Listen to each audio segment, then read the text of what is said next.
So your schedules are like, what will be your works at particular times, like embryos or sperms, or how will your works are like embryo collection or something? Yeah, we have a schedule for that, because based on timing only we'll be planning, because this is a teamwork. It's not only with embryology. We need a doctor's timing also. So we'll be planning, like, so once we are coming inside the lab, we'll be doing embryo thawing. So some patients we need to transfer the embryos.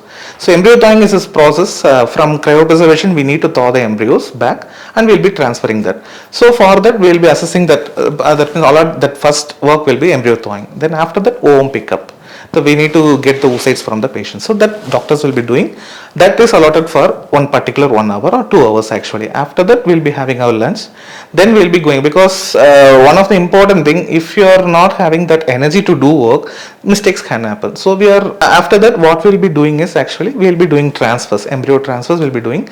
Then only we'll be doing our ICSI. So once the oocytes or eggs will be retrieved from the patient, we need at least 3 to 4 hours interval. So then after 4 hours only we'll be doing our ICSI. So once ICSI is over, our freezing, embryo freezing. Some patient will be doing, the embryos will be there. This is our regular daily basis thing. So we'll be doing our embryo transfer. Then that's it.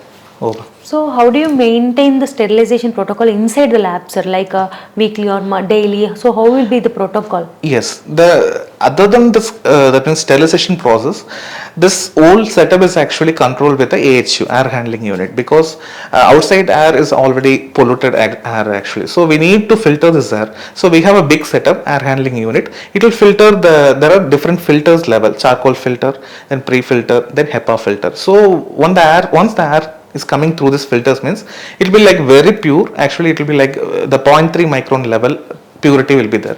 So that is one thing. Then after that we'll be having separate cabinets as well as. So we are working inside a IVF, that means laminar cabinet. So in that actually what will be the thing is, it will be very sterile, so nothing contamination will be happening. Other than that, we are cleaning everything daily. So we have our housekeepers, they will be doing regular cleaning. Instrument cleaning and all we will be doing once in a 10 days.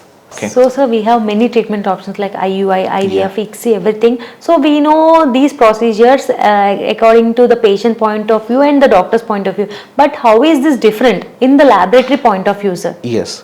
So IUI is the basic procedure actually. So if a patient is like having 1 year or 2 years, married since 2 years, means the initial step of treatment will be time intercourse. Then after that IUI. IUI, what is IUI means? Nothing we are doing actually. We are collecting the sperms from the patient. So doctors will do the stimulation, mild stimulation to the patients. So means the wife, the husband, we will collect the sperm. We will do a small processing, that is like density gradient and many other processes. Based on sperm parameter, we will be doing separation method. So we have to separate the sperm, and we will be introducing the sperm inside the uterus of female. Actually this is what IUI. IUI is a very simple process. We are assisting so to cross the cervix we need this technique. But IVF and the ICSI, so these things actually the people will call us test tube babies.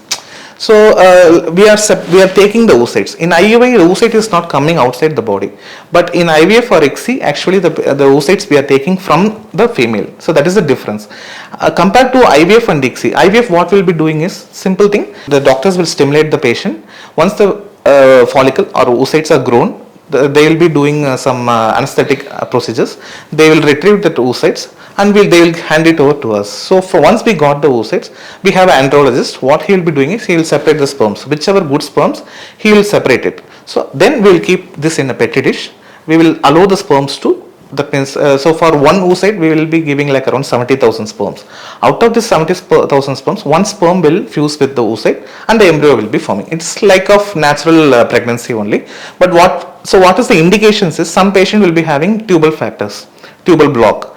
The oocytes are good, the sperms are good, but it can't that means meet because of the tubal factor. So we are taking that oocyte and we are taking the sperms and we are fusing it together. In ICSI, what is happening is that's different actually. ICSI is recommended for the patients who will be having some problem with sperm parameters. If the sperm like around very poor sperms, will be taking the oocytes, we will be taking the sperms. Out of the sperms, whichever is good, we will select one sperm and we will inject this inside the oocytes. That is the difference. In IVF, natural selection is happening, but in ICSI, we are selecting the best sperm and we are injecting. That's the difference.